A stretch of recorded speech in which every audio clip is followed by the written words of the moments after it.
Bonjour. La leçon que nous allons étudier ici va concerner les différents types de sciences et va poser un type de problème particulier.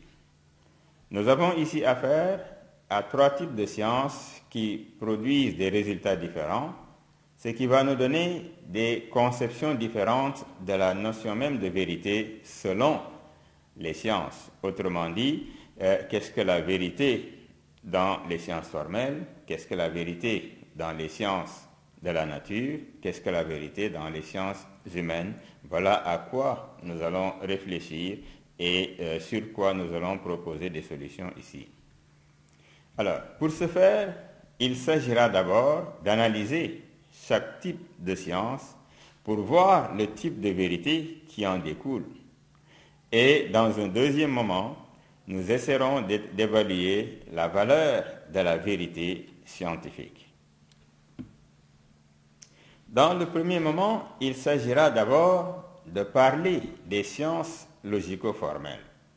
Dans les sciences logico-formelles, nous aurons d'abord la logique et ensuite les mathématiques. Dans la logique, nous avons affaire à une science qui peut être considérée comme étant la science des formes du raisonnement et qui étudie le rapport entre les termes du raisonnement, abstraction faite de la réalité. Cela veut dire que quand nous sommes dans la logique, ce qui est étudié concerne uniquement les relations qui existent entre les termes qui constituent le raisonnement même, sans tenir en considération ce qui se passe dans la réalité. Donc, nous ne sommes pas en réalité dans ce qu'on appellerait une science du réel en tant que telle, mais une science du raisonnement à proprement parler. Et dans ce contexte-là, la forme de raisonnement productif ici, que l'on appelle le syllogisme, consiste dans un discours dans lequel certaines choses étant posées, quelque chose d'autre que ces données en résulte nécessairement par le seul fait de ces données. Voilà la définition qu'Aristote donne du syllogisme et qui permet de montrer que dans ce type de raisonnement, dès que les prémices sont acceptées, la conclusion sera nécessairement acceptée également.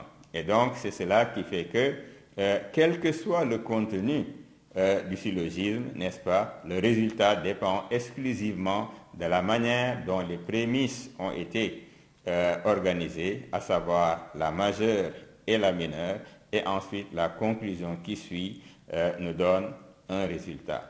Voilà, donc on peut citer un exemple de syllogisme. L'exemple de syllogisme le plus connu, c'est celui proposé par Aristote et qui dit que tous les hommes sont mortels. Or, Socrate est un homme, donc Socrate est mortel.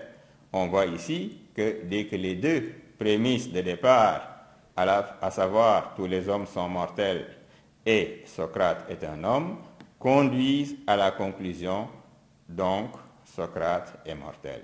Et voilà ce qui va consister dans un type de raisonnement qui apparaît comme vrai dans la mesure où la forme est vraie. Alors, donc si la forme est correcte, on admet le résultat. Mais imaginez qu'on ait le syllogisme suivant. Tous les chats sont des animaux, le chien est un animal, donc le chien est un chat.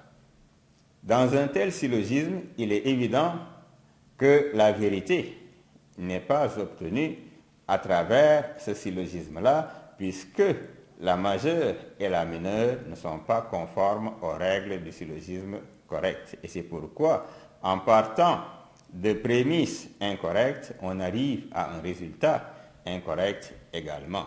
Et c'est donc la forme seule du raisonnement qui va importer ici, et ce n'est pas le contenu qui sera pris en charge en réalité. Et voilà en quoi consiste ce qu'on appelle un discours logique. Voilà ce qu'on appelle ici la science de la logique, qui est la science du raisonnement correct. Voilà donc ce qui fait que pour qu'un raisonnement soit correct, Aristote nous dira qu'il va falloir qu'il obéisse à un certain nombre de règles.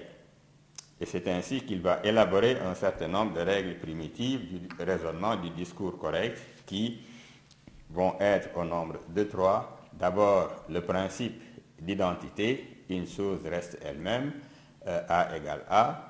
Le principe de non-contradiction, une chose ne peut être elle-même et son contraire en même temps et sous le même rapport. Et le principe du tiers exclu, de deux propositions contraires, l'une d'elles est nécessairement fausse. Il n'y a pas de troisième possibilité. Voilà donc ce qui fait qu'en observant rigoureusement un certain nombre de critères, un certain nombre de principes, la vérité en logique peut se saisir à partir de la forme même qu'adopte le raisonnement.